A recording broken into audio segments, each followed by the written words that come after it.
Hello, everyone.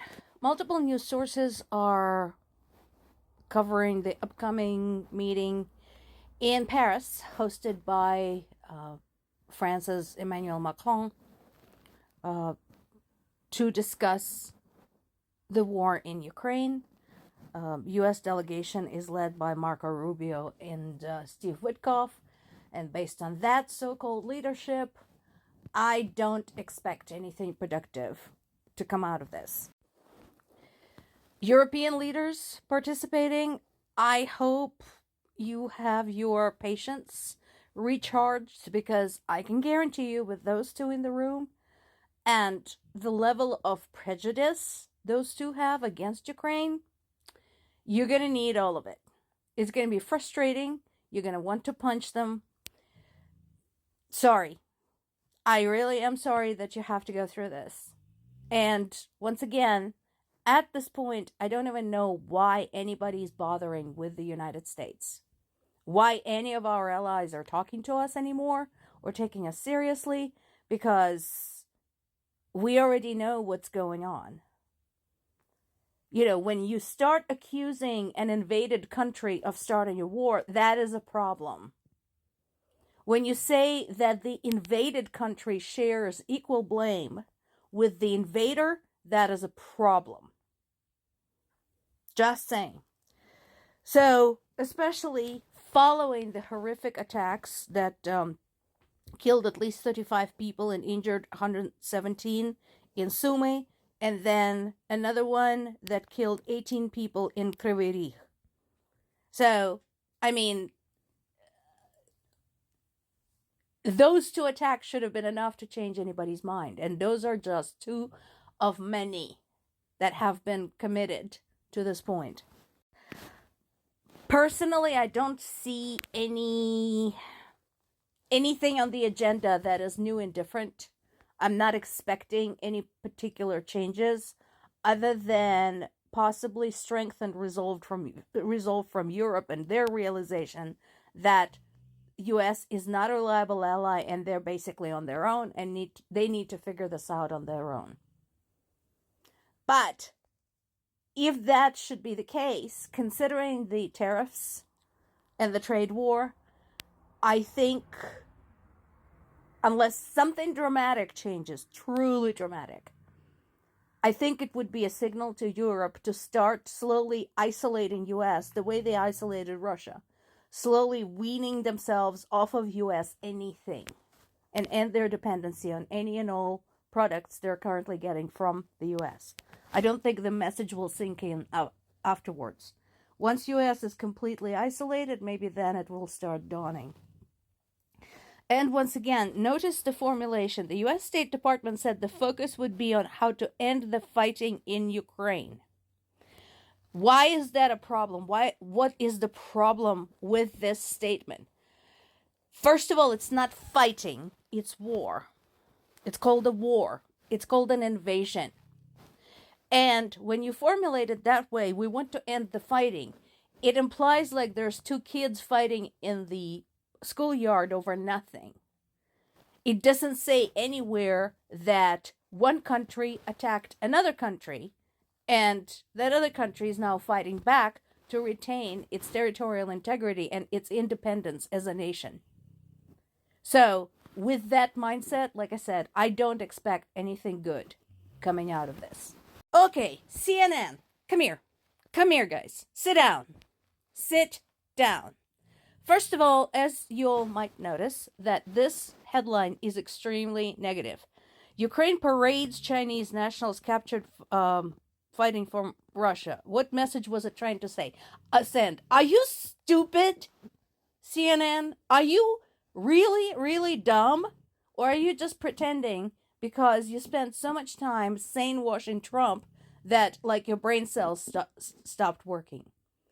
Everybody in the world, including the US, was clamoring for proof. When Ukraine said, we captured some Chinese nationals fighting on our territory on the Russian side, what the heck? Everybody, yes, well, you have no proof. Okay, they showed you proof. And now you're going to bitch about the fact that that's exactly what they did? That they did exactly what everybody was asking for? Moreover, putting prisoners of war in front of reporters and news cameras is almost certainly a violation of international humanitarian law. Fuck you! What about shooting prisoners as they're surrendering? What about the way Russia is treating prisoners of war in their custody, including one of my family members? That's what you're going to bitch about? This is what you're going to complain about? Again, everybody was asking for proof. Here is fucking proof. And no, at this point, Ukraine does not care what you think of its reputation. Because fuck you. You have to pick a side, CNN. Get your balls together. This is fucking disgusting. This is exactly what we are talking about when we're talking about the deterioration of the official U.S. media. There's some good, amazing, truly amazing, heroic, independent reporters like Jay Cool, like Aaron Parnas. Listen to them, because they don't do this kind of crap. And this is the material point, literally. They were lured into this situation by financial promises. This is the same story we already heard from African nationals. We heard it from Indian nationals. North Koreans are slightly different. They were ordered to go. But this is different. So far, it appears to be that these are private individuals who basically decided to go make some money and ended up cannon fodder. But either way, this does complicate the relationship between China and Russia, because China has been very clear. And I told you, it's a hypocritical position, but it's very distinct. It's very clear. They will support Russia in all other ways. They will provide supplies, they will provide weapons, but they categorically forbade their citizens to get messed up in this. And these guys did. And what the hell do we do with them now? My personal speculation is that they're a lot safer in Ukraine prison than they would be anywhere in China or in Russia right now. There's still a conversation about the mineral deal. I'm wondering what exactly he's talking about. Personally, I still think it's highway robbery, but that's just my opinion. He says that all of the legalese has been worked out. All of the wording has been finalized, so we'll see. But again, I'm curious how U.S. plans to collect on this, considering, again, the state of war. Now, moving right along to the actual war. Case in point. In another drone attack, 3 more people were killed and at least 28 were injured in Dnipro, including a 9-month-old baby. I wonder which NATO country that baby represented, or which part of Ukrainian military that baby is in charge of. Another attack on Kherson killed 1 person, wounded 3 more. And it was another one of those very devious, very underhanded double tap strikes where they hit, wait for the rescue workers to come in, and then hit again, which is horrible. Several people, 9 people, including 5 teenagers, have been detained and questioned to determine whether they were planning acts of sabotage on behalf of Russia's security services. How about that, CNN?